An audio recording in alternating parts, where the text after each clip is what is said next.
Bonjour, je m'appelle Zachary.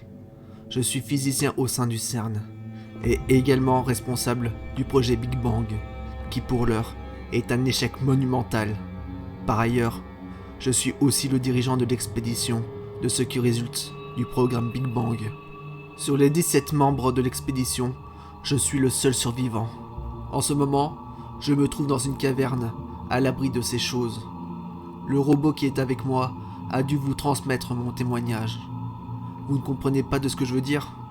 Très bien, je vais être plus précis en vous expliquant quelle est la nature du projet Big Bang, les résultats inattendus qui ont abouti, et surtout les dangers qui vous menacent si vous ne faites pas le nécessaire. Pour que vous compreniez mieux, le projet Big Bang est un projet de recherche sur la physique quantique et sur les mécanismes de la création de notre univers, d'où le nom du projet.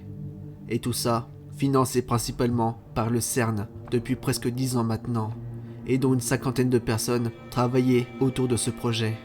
Et au fil des années, grâce aux avancées de recherche, on a pu acquérir un grand nombre de résultats supplémentaires sur la physique quantique. Mais il y a environ 4 mois, le résultat final n'était pas celui qu'on espérait.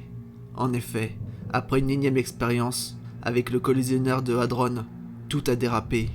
Au lieu de créer une particule de matière qui pour nous était essentielle pour la création du Big Bang, nous avions créé autre chose, une chose que nous aurions jamais dû faire. Et je le déplore à présent, au vu des conséquences actuelles.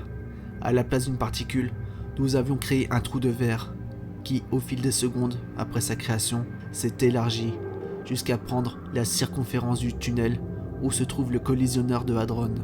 Pour tout vous dire, on était très loin d'imaginer d'avoir un résultat pareil. Jusqu'à l'heure actuelle, les trous de verre n'étaient qu'au stade de l'hypothèse. Mais maintenant, nous avions la possibilité d'en étudier et d'en créer. À cet instant, nous pensions avoir découvert le Saint Graal. Imaginez toutes les possibilités de découverte autour de la physique, et grâce à ça. Mais par la suite, on allait très vite déchanter.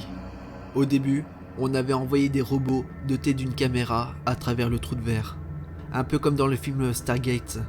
Mais au lieu d'un désert, le trou de verre débouchait sur un monde luxuriant, peuplé de forêts, dont les plantes et les arbres ne ressemblaient à rien de ce qu'on connaissait.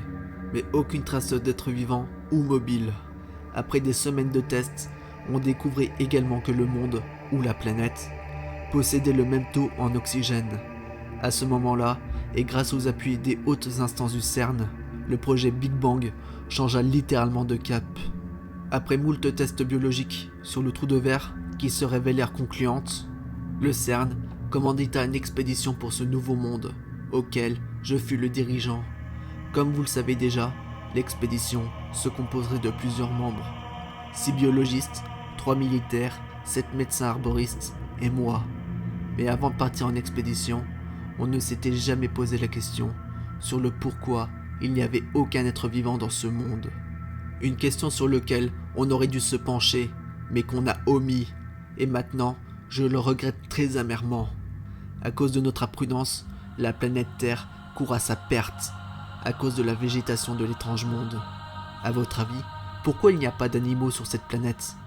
Parce que tout simplement, la prolifération est impossible. Et c'est à cause de ces plantes. Si ce monde est luxuriant, ce n'est pas pour rien. Dans ce monde, ce ne sont pas les animaux qui mangent les plantes, mais plutôt l'inverse, de la manière des plus horribles. Je vais essayer de m'expliquer le plus simplement possible. Si par exemple, vous avez eu un contact physique avec la végétation, celle-ci déposera une sorte de pollen corrosif sur votre peau. Cette dernière rentrera dans votre organisme et liquéfiera vos organes. Votre sang changera de couleur, passant en quelques secondes du rouge au vert.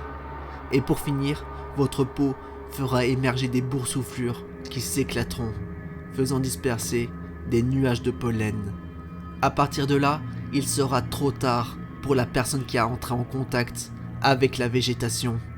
En quelques minutes, le corps se décomposera et fera émerger des plantes de toutes sortes. Des fleurs multicolores, de l'herbe, et sur les eaux apparentes émergera de la mousse. Voilà le châtiment reçu pour tous les membres de mon expédition. Mais malheureusement, on s'est enfoncé trop loin dans les terres pour que je puisse revenir au trou de verre. En ce moment, je me trouve dans une grotte, loin de ces plantes. Enfin, ces choses. Mais il y a aussi une chose étrange qui me revient. Au début de notre exploration, rien de tout ça ne s'était produit, jusqu'à une certaine distance. Comme si ces plantes attendaient qu'on soit suffisamment éloigné du trou de verre. De plus, avant l'expédition, on avait prélevé des échantillons de ces plantes. Oh non, c'est pas vrai. Cette végétation possède certainement une intelligence.